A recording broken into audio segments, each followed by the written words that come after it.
heading to Shrewsbury Prison today. So This lovely day. Yes, it's raining. At least we're indoors. Yes, well, I think most of it's indoors. But it's an old building, so.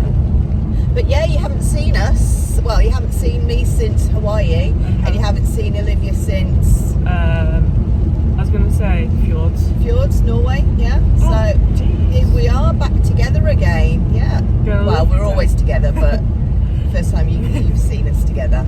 Yeah. For a long time.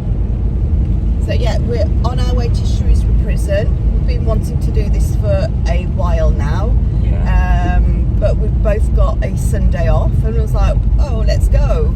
So yeah, it's Sunday. We've got the first slot at 10:30. We've got to be there, I think, half an hour early, I think it said. Yeah. But yeah, I don't actually know Shrewsbury that well, so we're going a little bit earlier. Sorry about that. The sat nav was going off. So yeah, I don't know Shrewsbury that well, so we're going a little bit earlier.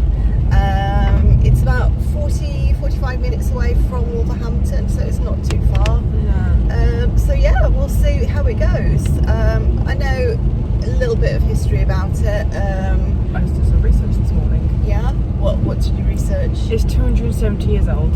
Is it? Okay. Yeah. And when did it close? I know. Well, we'll figure it out. Yeah, we'll find that out when we get there. Yeah. Okay? But yeah, we'll see you when we get there. Bye bye.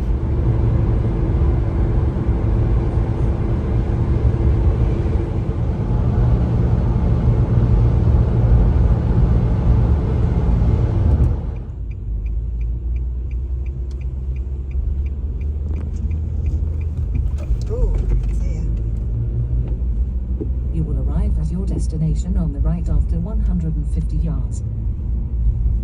Oh, there it is. Oh.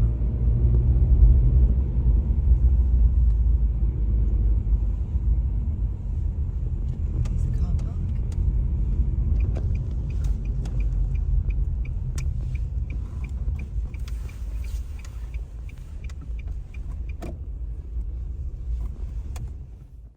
Hi. Well, we're here. We've just paid for our car park. It is one of the Ringo things there. It was £6 for the whole day. And 5p, remember? And 5p, yes. So we couldn't do it on the app for some reason, so I had to ring up. But maybe I was doing it wrong. I don't know. No, yeah. So we've arrived. We've parked up. We've paid the car park, and now we're just waiting. It's what time is it? 9:35. So yeah, it didn't take us that long to get here. It's about 45 minutes, and it really wasn't that long. No. Yeah, at least it stopped raining. It was horrid when we were driving up. It was awful. Yeah, but now the sun's come out, so yes, we're lucky. Look, we've got a lovely view as well. This is where we parked, right in front of it. That's the prison just there. So it is a very tiny car park. I don't know how, I can't see how many spaces, but a handful of spaces. But I did say that there is a train station car park just there, I think. But I'll see later when we get out. Not that good. Yeah, so it is a tiny little car park, and it is right opposite the prison. Hi.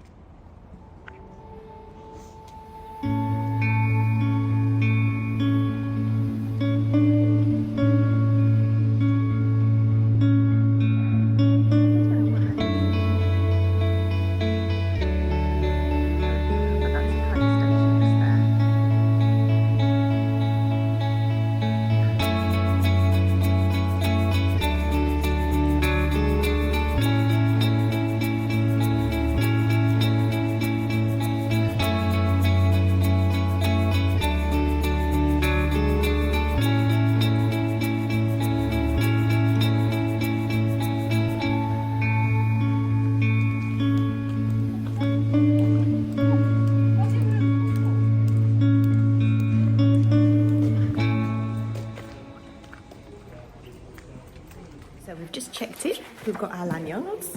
A little bit early, so we said we can head to the cafe and have a drink before the tour. But look where we are.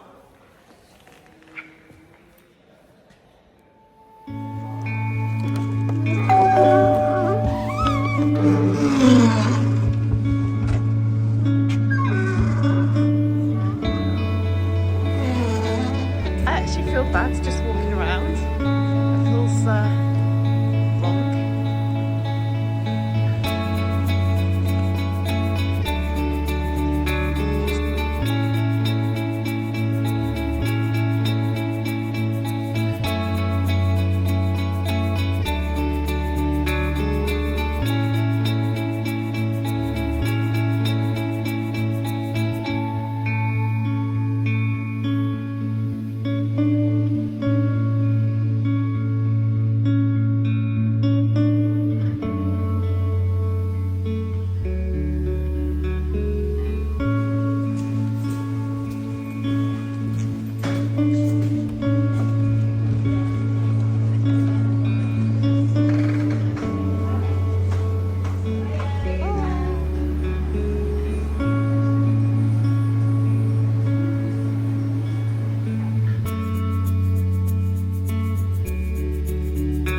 Well, I've got a tea.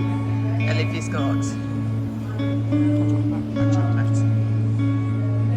So we are now in what would have been the kitchen, and there was a butchery over there as well.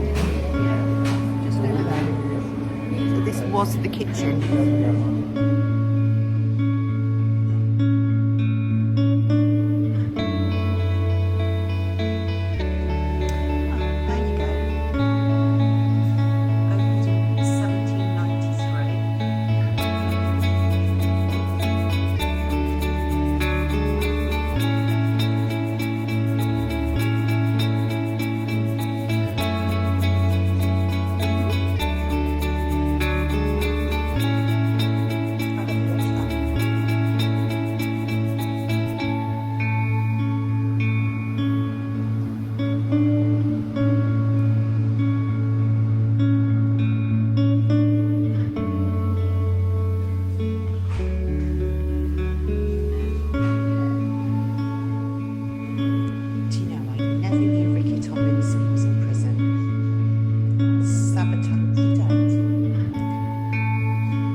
I'm an ex-prison officer. I served 38 years as an officer. I started off in the 1970s for young offenders, which was then called the Borstal system. There were open and closed Borstals in those days, so they put the non-dangerous lads in the open Borstal, and obviously those that were a little bit more on the and the reason they separated them up is they recognised that young men sometimes can follow dangerous people because it looks good and all that.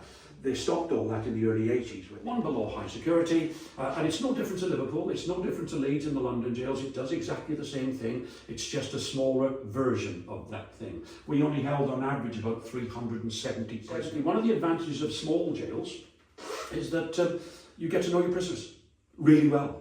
You see the same people very often coming in and out all the time. Even the new ones that come in, if they're problem prisoners, it doesn't take long to identify them in a relatively small establishment. Imagine going to prisons today like Wrexham, 2,106, Wellingborough New Jail, 2,000. Imagine these people, they get lost up on those landings to the staff as much as they do to each other. But yeah, that was privatised in the mid-90s, outsourcing companies. There are two holding rooms here, folks. There's a little one there and would be at that higher risk. They're going to be isolated from the other prisoners for as long as that's necessary to do so. Some of them obviously have got these. We know these things are smuggled into jails. You've got these folks, you've got the world at your feet with one of these. So they find out lots of things very, very quickly. This is the holding room. It said small jail. You know, we just operate lower numbers. We can still be busy, of course. In there, there's a room there. Now, the Victorians didn't deal with people very much because it didn't take long. Why? Because they didn't have any much knowledge. Certainly had no real medical knowledge, did they? Things like TB, which we didn't know how to inoculate people up until the 50s or 60s. So basically, it was isolation. Isolation and cross your fingers and open a vest, mate. That was it. And that was probably true of many illnesses. Take your name and address, delouse you, put some prison clothes off you, go off you go. Now it's complicated, folks, because society is complicated. So there's a nurse based in there, and that nurse will be doing lots and lots of things, but there'll be 4 core things that they do.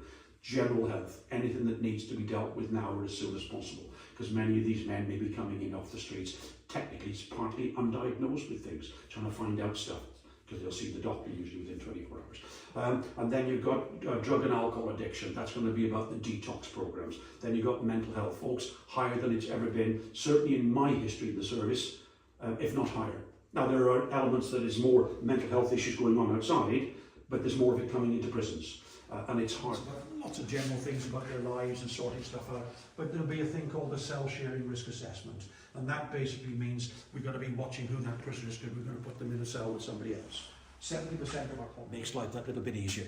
Go to a big jail, reception officers may not see a prisoner for years once they've come out of this and gone up onto that wing, because they're on these biggest. They don't take you into a wing with them. They're going to be, they can keep away bound. It's got to be driving this way.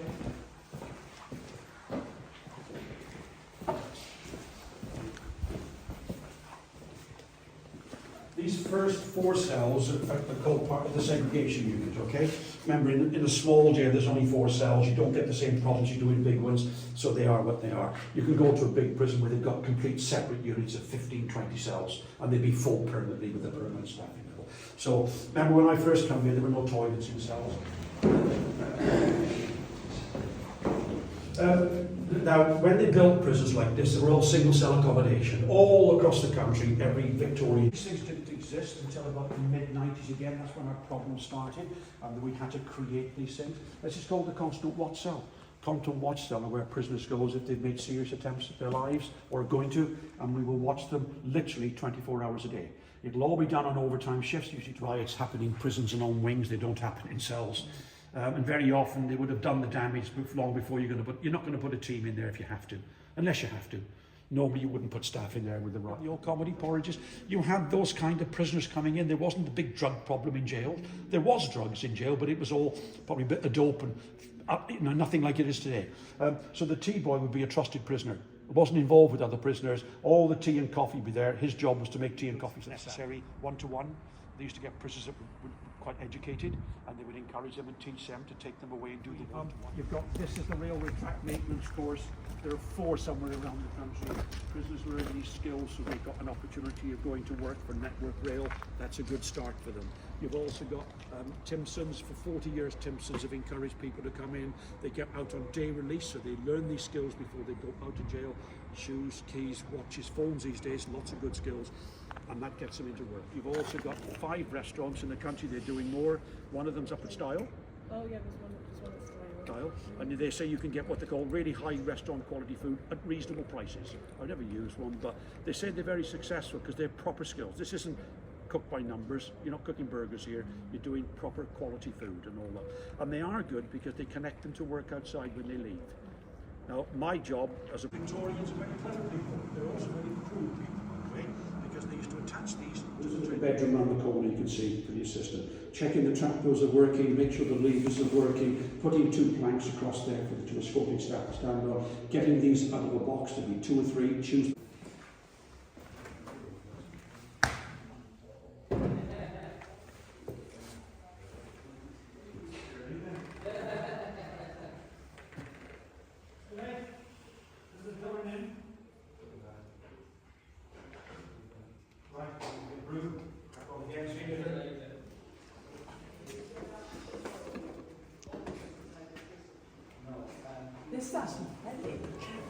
It's got to be, hasn't it? It's got to be there. Yeah, it's so much warmer outside than it is inside. That's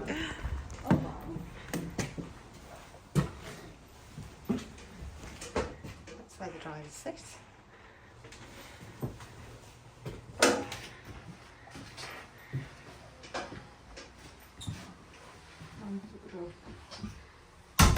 It's locked. It's completely locked. I can't. Yeah, I just heard for a second.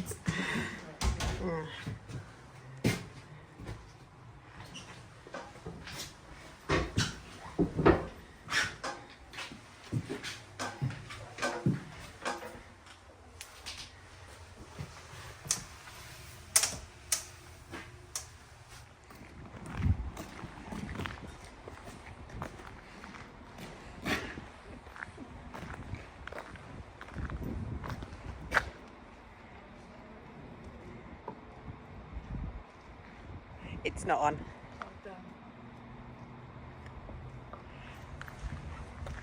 Right, I'm going to leave you there now.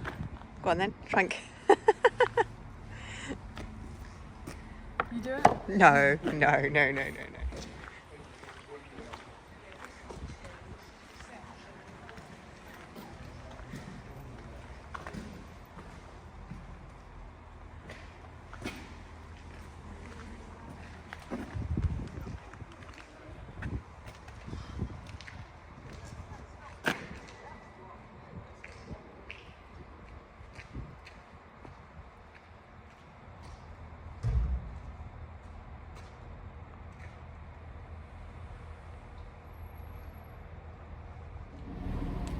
That was really amazing. Very interesting.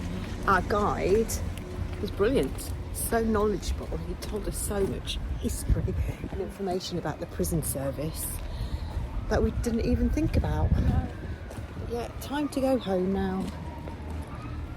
So yeah, good morning here at Shrewsbury Prison. And now the sun has come out so we can actually drive home in the sun. Not the right this time. See you soon.